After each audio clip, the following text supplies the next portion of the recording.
guys, welcome back. Man, so much to talk about. But one thing, you mentioned tournaments. To most people, tournaments are only about the medal, winning or losing. It's all they care about, or how it's going to help their career. For me, we're both the same age. We're both 40. Neither of us are training hard to get that adult world champion gold medal. But for me, competition is a way to bring more focus to my training, to keep me in shape. It gives me a deadline. I know I have to make that weight every time. Nothing would help me stay in shape more than signing up for a competition. For you, it's a mental skills experiment, and for me it is too. But can you explain a little bit more about how you use jiu-jitsu competition for mental training? How much time we got?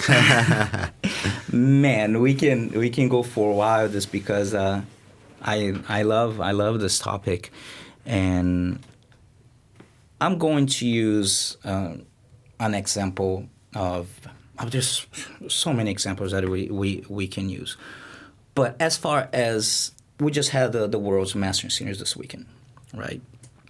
I had a really good year this year up to this point. Competed in Abu Dhabi, won the Nationals, Opens, had a good year. And coming for this tournament, like I always go to a tournament, I had a conviction that I was going to win. Not just I believe, I had a conviction that anytime I'm fully prepared, you see Gustavo's name in the bracket, it's on. You know, I may get submitted in the first minute. What did I always have this mindset? Absolutely not. This is something that I developed through a lot of studying. And the second place, I was sharing this with my students yesterday because this silver medal is probably one of the most, if I had to say, top 5 most meaningful accomplishments that I've achieved in jiu-jitsu. Is that because of the Worlds? Absolutely not. There's nothing to do with the name of the tournament. Because I do have some very meaningful tournaments that I know what I went through to get there. But for me, this silver medal just means, in my mind, in my blueprint that I have in my head, I stamp of legit. But everything that I believe about the idea of BJJ, the BJJ mental coach, which is always trying to do your best, no matter what, with the tools that you have right now. Because it's easy to stay confident and tell people what to do when you're at the top, when you're always winning. We see what's up when someone goes down and lose, and then we see how confident you are. I want 2 words. I'll get back to this, but it's called emotional maturity. I'll get back to this, emotional maturity. Just keep that word in mind. For the preparation for this tournament, I competed at the Nationals, right? So it was September 6th and 7th, or not. So right after I competed as a lightweight. So I started my preparation to featherweight. So I had a nutritional plan of 7 weeks. Just eating, weighing my food, everything, not going out. I went out once after the Long Beach Open. I had acai and I went all out. My trainer said, you know what, you're good for today. But after the 7 weeks, I just only eat at home. And I train jiu-jitsu 4 to 5 times a week. Twice a week strength conditioning, twice a week swimming, twice a week physical therapy. I prefer chiropractic in Tempe, Arizona. Did an amazing job, and hours of mental preparation, which means I had 0 excuses at all. No excuses. I know that I did everything I could to be ready for it. I did. Usually the way that I believe that when we lose matches, usually related to 4 key elements. There's a technical mistake, something that you just wrong grip, whatever. It was a technical mistake.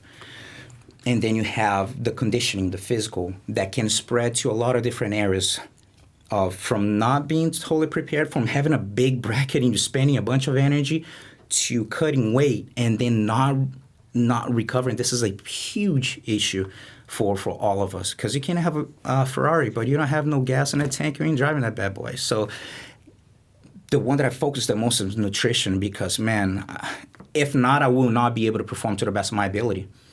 I know that. and strategic or tactical mistake or lack of mental preparation, you froze up, you couldn't do it.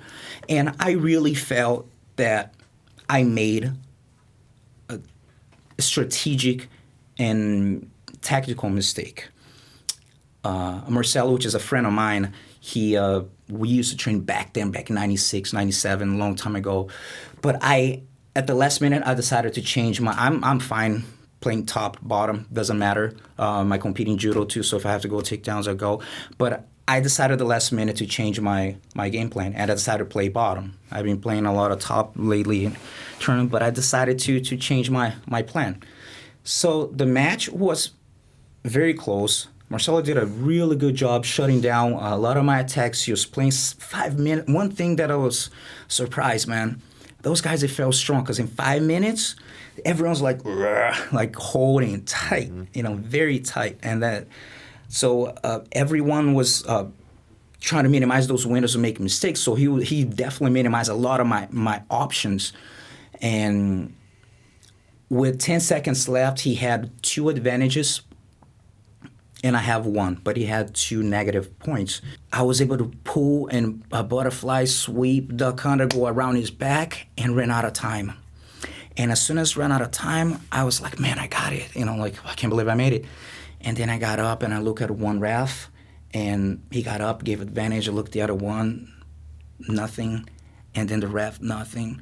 And I'm like, oh, man, that just happened. I didn't get it. But right away, that's when the emotional maturity kicked in to be like, this is the fact.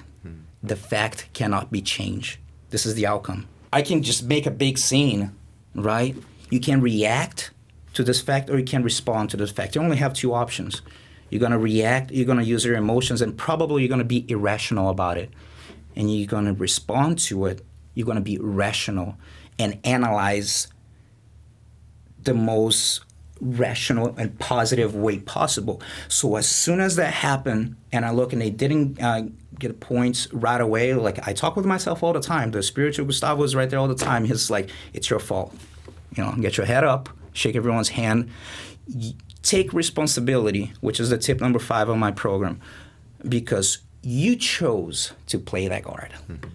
You chose to play those attacks. You try to change formations at the end. You ran out of time. Maybe should have done before. The referees, and then people go on my Facebook, and I appreciate the support, but you got robbed, you totally got him. And like, no. I made a post right away. My fault. He won. I felt that he did better overall. He did. I would get the advantage, I would win or whatever, but I think overall he did. I believe that he did better. And so no. Take responsibility for all the choices that you made throughout the match and the strategy that you put for yourself. Right. You have to. It's like I love when you see a basketball game and then there's the last shot and the guy missed and everyone's blaming the dude. What about the whole game? Mm-hmm. What about all the openings, rebounds, didn't catch? What about the same thing? Like I can blame the ref at the end, but what about the whole match? Right. Why, when it was time for you to stay on your feet, you pulled again? That it's on you, Gustavo. Like, get your head up, walk, shake your hands, and walk out. And for me, that was a stamp of, like, that's what the BJJ mental coach is about. Yeah. That idea. I remember seeing that happen. I was doing commentary at that time, and I respected your attitude because I know obviously you weren't happy with that result, but you didn't let it show on your face. But let's talk about that last minute of the match. And Marcelo, he did great. But as a spectator, this is not a knock on you or any of the competitors out there, but it's frustrating to see a guy as talented as yourself holding the position and exploding right at the end, and you had an amazing sweep to the back. I've seen this so many times, but it's just a few seconds too late, and then they don't get rewarded for it. And you know that guy could have won the match if he would have done that earlier. Yeah, you're absolutely right. So that's why the responsibility on me. But now, with that said, I'm going against someone that he's very prepared. And that's when I give props to him. He was doing a really good job staying tight. He really did a good job. And he was watching my transitions. And I told him I'm analytical. And usually I go with guys I'm watching my transitions, and a lot of them they don't catch me in transitions. And he was looking for it, so I didn't switch before because he was trying to time it. So seeing from outside, I totally understand what he's saying, but I have to give mad props to him for his awareness of what I was trying to do. So that's why I felt I lost, and I'm totally with you. But one time that I got in trouble, that's when I was gonna try to switch. The same thing, attacks to do something else, and bam, that's when he hit me. That right away, when I want to recover, like he's on it, So it doesn't happen, honestly, with me a lot in the master's division, like people with that kind of awareness. So, explain. Good job, dude. Because this is the first time that I lost in the masters since I started competing in 2008. Not that I compete all the time, but I tell you keep competing. At one point, if you haven't lost, you haven't challenged yourself enough yet. At one point, it's going to happen, period. So I don't compete as often as a lot of the guys that compete once a month. Maybe I have like 10 or 12 tournaments as a master. I don't know. But he did a good job. So it's not so much as part of it, waiting for the end, but it's just he was timing like my transition for when I go to something, boom, he get me. Yeah. So it's something that I see as a blessing for me, because right away you got to look into the best way possible. How can we transfer that to our personal lives?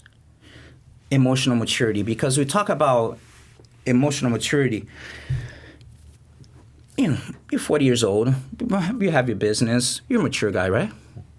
If you're watching this at home, you're in college and you got your job and you go to school, you consider yourself mature. You're maybe at home and you have your kids and you get your 401k and everything, you pay your bills, and mature, right? Now, what about emotionally mature? Are you emotionally mature for someone cut you off in traffic, and then are you mature enough to just, people just going crazy, get out of the car, road rage, but I pay all my bills? Are you mature? Yeah. Are you emotionally mature to handle the curveballs that life throw at you every day? That's a whole different ball game. How we can use this attitude that I used, losing that, and understanding my feeling that, man, that was supposed to be points, but at the same time I need to take responsibility for not doing the move before. But learning how to respond or react in life. The same thing. Life every day throw you curveballs. You just got fired to have 2 kids, and what are you going to do? Are you going to freak out, or are you going to now accept the fact this happened? What is the next? What are you going to do? Someone rubbed you the wrong way at work, you hate it, and you just hit him in the face. You just reacted. Now you lost your job. How mature are you? Are you emotionally mature? Am I saying that I've never done anything like that? You're wrong, because this is another skill that I developed, and mental skills need to be practiced just like physical skills. And that kind of awareness, it takes a lot of practice. And I believe that jiu-jitsu competitions can help you. It's a great practice for that, because you constantly challenge yourself to under pressure situations. You facing your fears, fear of the unknown outcome, fear of failure, fear not disappointing others, not meeting others' expectation, and you're facing your fear head on, and you're responding to the reality. You're not just making assumptions and reacting to it. So for me, this validation, everything that I teach about becoming emotionally mature to understand and handle those curveballs that life throw at you, man, what a great way to do it through jiu-jitsu. Mm-hmm. And I believe that I can tell you that I live my life 100% of my life purpose. And I have a conviction that my life purpose is to inspire others to believe in their personal goals, their dreams, aspirations, whatever they have, using jiu-jitsu, especially competition, as a channel to build greater self-confidence, self-worth, while living a healthy lifestyle. And I apply that in all areas of my life, from GD Academy to GD events to Live Jiu-Jitsu, my nonprofit organization, to the BJJ mental coach. So everything I do in my life it's 100% out of my life purpose. And I think everyone can do it. Everything I do because I love what I do. I don't focus on money.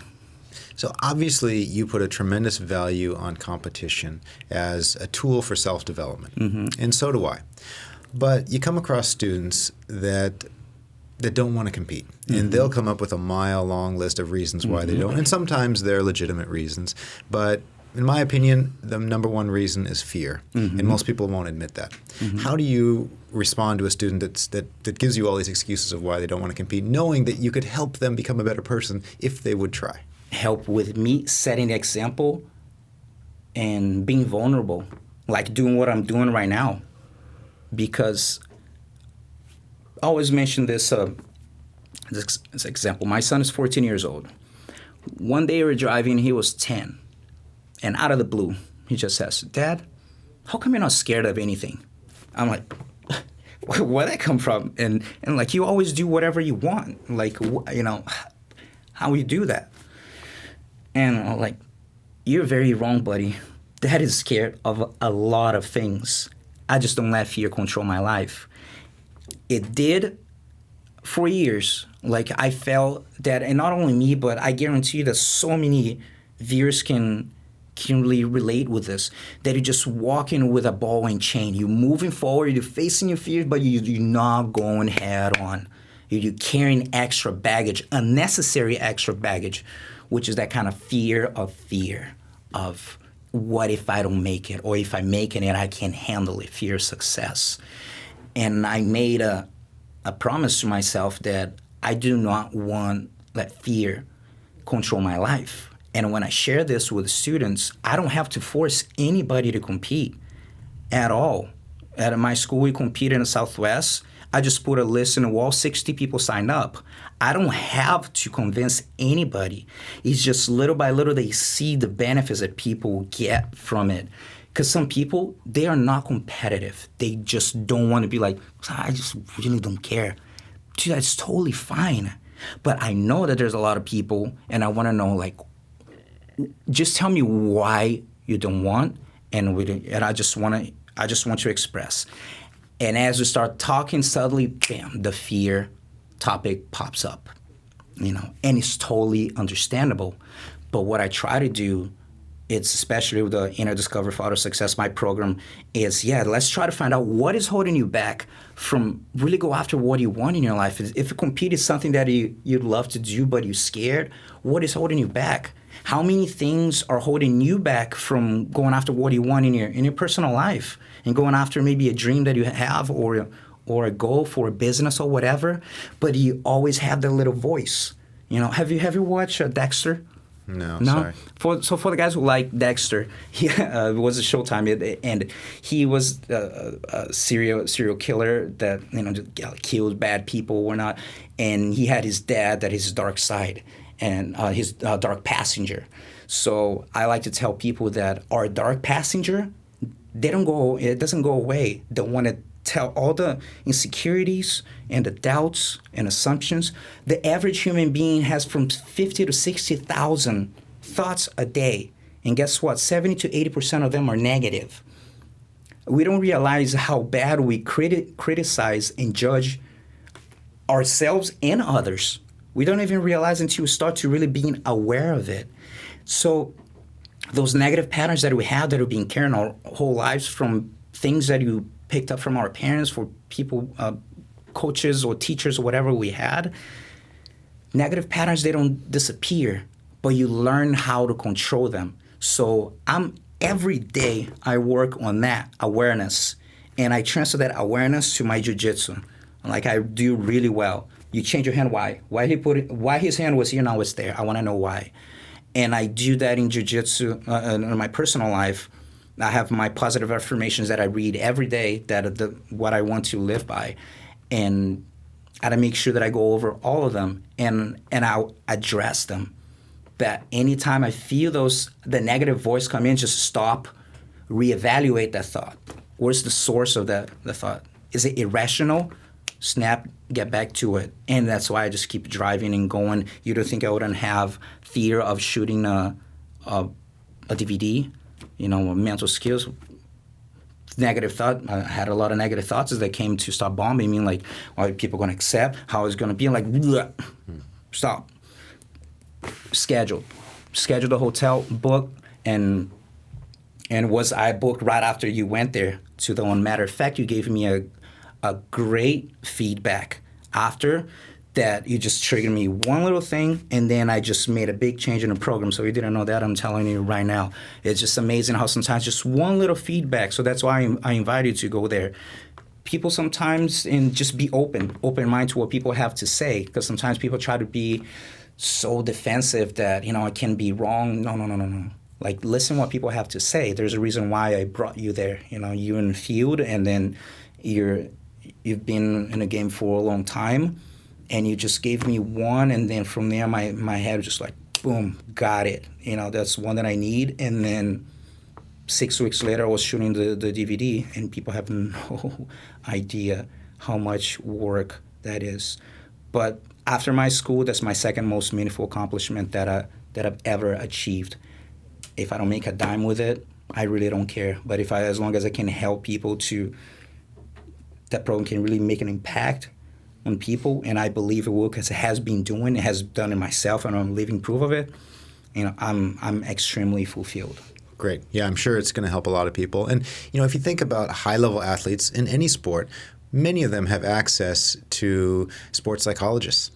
In Jiu-jitsu, no one's doing that. So I think you have a great thing going on here. And the thing is that, the cool thing is that I don't focus as much on which I do study sports psychology, but I study more personal development, because that is my goal.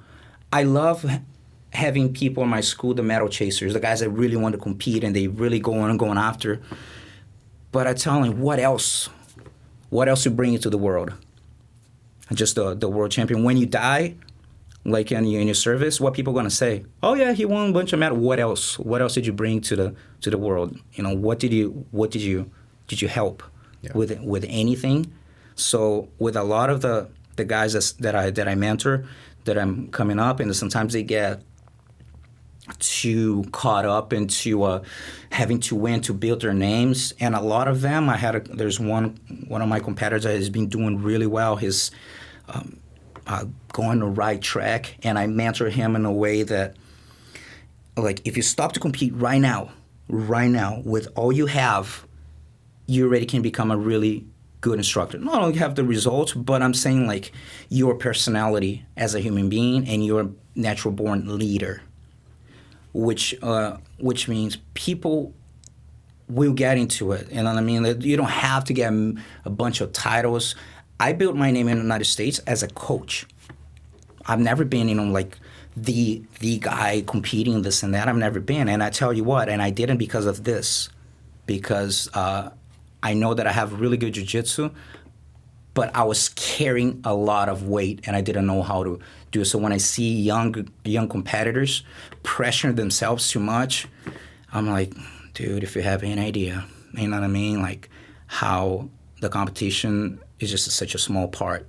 And there's so much more than just winning the medal. And at one point, yes, I was obsessed with becoming the world champion and stuff. And nowadays, competing at the Worlds at Long Beach, that's the same thing. Performance is performance. I want to be in peace with myself. If it happens that was a cool title, yeah. But I'm 40 years old. I don't really need to prove anything to anybody. I just want to be in peace with myself. If I do have time to train, which sometimes I go through phases. I'm a jiu-jitsu entrepreneur. I do a lot of stuff. If I do have time to train, I'm so happy that this year I compete 5 times. I haven't been that active in a long time. Last year, I didn't compete at all. I had some personal problems, and I had to really stop my life and reevaluate a lot of things to see. And that's when I really came down with my life purpose. Like, what do I want? And that's why I stopped the program. I was like, what direction I'm trying to go with my life? And I want to make sure that everything I do is related to that. And I'm never going to retire.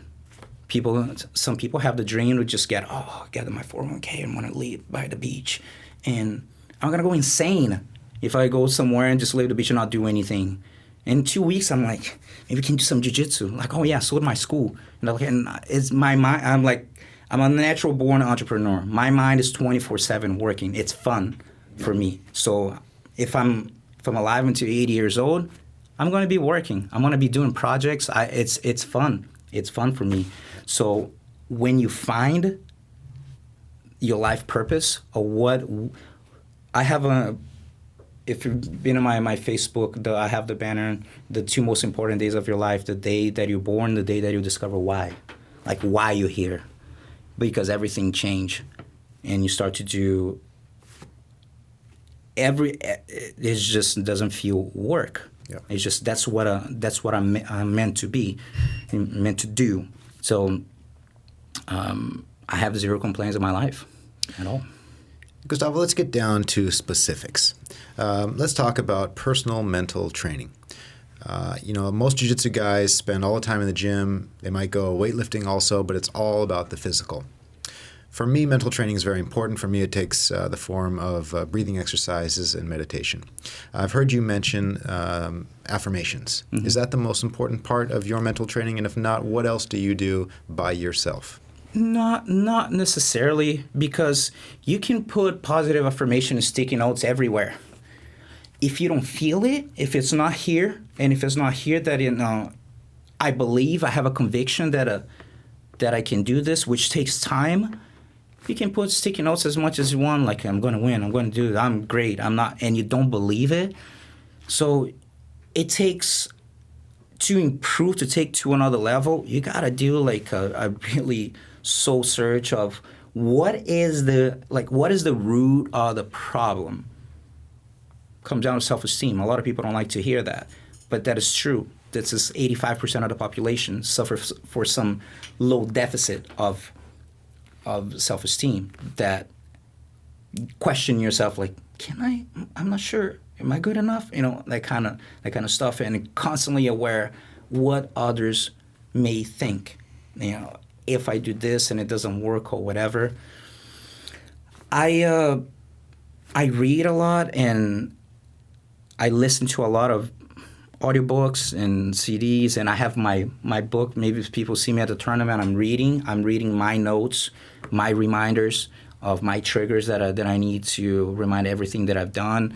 And the number one thing is feel good about yourself as a person, that winning or losing is not going to change. And that is a big one that people don't understand. Like, it doesn't matter. Like, I go into the tournament thinking on Monday, and I tell my students, guess what? On Monday, I'm back here. I'm teaching class. You back to school. You back to your wife. Nothing changed. You're going to win. Now everything changed. Now you're a better person because you won. Now you're worse because you lost.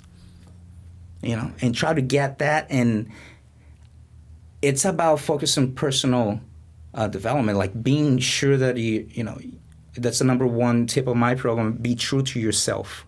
Know exactly who you are. Winning or losing is not going to really, make like a difference in you as a person. And if it does, if anybody doesn't want to talk with you because, oh my God, that guy, they probably shouldn't be in your life. They're doing you a favor anyways, because people who love and care about you, they're going to be there no matter what. So when I say a lot of the mental training I do, like I do a lot of computer work and stuff too, and I'm always playing an audiobook. I'm always listening to a motivational speaker, and that thing just keep constantly like uploading positive information. I'm having breakfast, but I put on YouTube, and I may listen to Jim Rohn or Les Brown or whoever. Joel Olsen is a great speaker, and I like to listen to what they have to say, and I just see life as this endless puzzle. That every time I attend seminars, I attend retreats, and I read books, and I sign up for certifications, And every time I go, I'm looking for clarity to see this picture wider and wider. And every time I go and I do that, it's like, I got a few more pieces. When you think that you got it figured out and then life go and hit you with that curveball, like bam, and just give you like a big throw, just boom, pick you up and dump you. You have two options. Either you stay down or just bounce back up. Advantage, buddy, I'm back up. Let's do it. Bring it. And having the emotional maturity to handle that. So load up with positive information. If I have to say, if I count the hours of my training, which I do, I mentioned all the stuff that I do. If I put my mental training out on the top of that, it's probably like 3 times more than any physical training that I have, because I'm constantly uploading, and then I have my positive affirmations. That's things that I live by, which is always playing to win in my life, not playing not to lose. Of course, you have good days, bad days like everyone else, but I want to play to win, which means emotional growth and spiritual growth, not emotional survival. Playing not to lose, which means staying in your comfort zone and just be like not knowing how to deal with fear. And that's one of the things, because I get angry if fear starts holding me back. So I'm motivated by fear. That's a technique that I use that maybe you guys can use or relate. But it's 2 things, because sometimes you have an idea, right? And you just kind of sit and be like, I don't know about this. You have a bad feeling about something. You're not feeling anxious or anything. You're just like, this idea just doesn't sit right. I don't think it's good. And then you have that idea that as soon as you think about it, and then the anxiety hits you up. That's the good one. So that's my trigger. Anytime I get hit with an anxiety, it's like, do it now. Phone, call, email. Don't let it grow. And because I know that anything that is big, it's going to give you fear. It's uncomfortable, it's going to give you fear. So I have my affirmations, that one of them is be comfortable being uncomfortable. So when I'm in a tournament, I read my affirmations too, and one of them it's in the middle. Be comfortable being uncomfortable, and get to a point that like, man, I'm pumped. This is fun, like. This is what I'm not like, I just want to be done with it, man. I'm like, no, dude, embrace that. You know what I mean? And nothing teaches being comfortable with the uncomfortable better in a physical way than jiu-jitsu. 101, there's no excuses. It's on you. You know what I'm saying? Dealing with under pressure situations, and talk about being emotionally mature. And that's how you get it. So affirmations, they help big time, but you can just read them and you think it's gonna stick with it, but because it won't. And this is it's a daily work. I put a hashtag on that I use sometimes. No matter what attitude, that's when you want to play to win. You need a no matter what attitude. No matter what, you're gonna do it. You have a goal, you're gonna do it. You're gonna take whatever it takes. No matter what others think, what they do. It's up to you to make it happen. Sometimes it's going to work, and sometimes it won't. But I don't want to be old and be thinking, oh man, I wish I have done this. I should have competed that or whatever. No, man, I want to do something. I'm going to do it, and I'm not going to succeed in everything. I know, but this is my life purpose. Is to inspire people to do that. So I need to put on a line.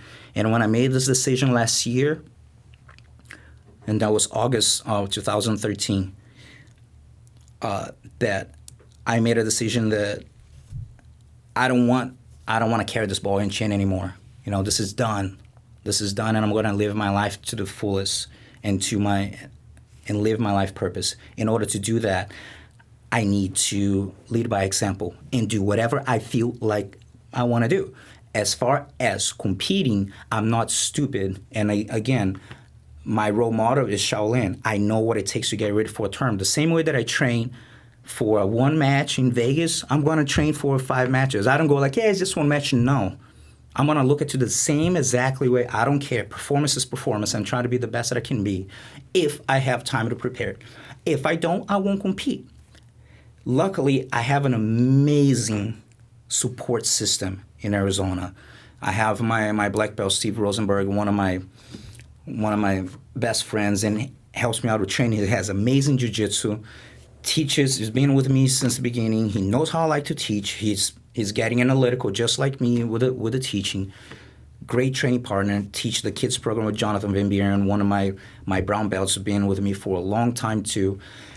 And they can help with the classes. I have Sarah Black with the female team. She does an amazing job. If you haven't heard of Sarah Black, you will. She is awesome. She is my #1 most disciplined student. So all the students at GD Academy, don't be butthurt that I didn't mention anybody, because she's an example of hard work. And then when I see like Shaolin's like work ethic, is like, yeah, right there, yeah. And she got a job, a full-time job, and she comes here and bang like with everybody. There's no complaining. This, her is just boom on it.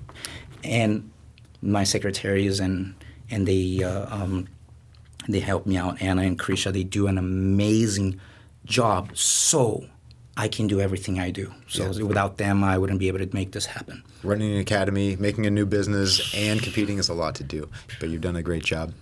Gustavo, I have one last question before we go to the mats, and that is, I see you in the bullpen, and you almost always have headphones on. Mm-hmm. Some guys listen to really loud, fast-paced music, metal or techno. Some guys listen to classical music to calm down. I'm wondering what you listen to. Are you listening to audiobooks before a match? No, I listen to two things. I have my positive affirmations in audio. Do you? Too, as far as I just recorded, me speaking with myself. And I like to listen to reggae, that I like to stay loose. But the thing is called arousal regulation, which you can find whatever. The thing is find your zone. It's so individual. There's not a formula for that. You want to stay relaxed, uptight, or whatever. So I try to stay relaxed as much as I can. And when it's time to go, and then, it's just, let's do this. And then I just kind of have a little switch that I flip, and then I don't know what happens, but, I just flip it, and I get psyched up, and it works for me, So. All right. So we're going to go to the mats now, and Gustavo is not just a great BJJ mental skills trainer, he also has great jiu-jitsu. So let's go to the mats and check it out. Yes, sir. Whatever guard you're trying to use, there are key points, 1, 2, 3, 4. And you got to make sure that you have the proper keys, because sometimes you could be grabbing, but you're grabbing wrong things. Because if you're not ready to defend yourself, you're not ready to attack. So then you need to, it's everyone ready to go. Let's go, let's start the play. I think competition footage is the way to go. But you need to have really good awareness to learn.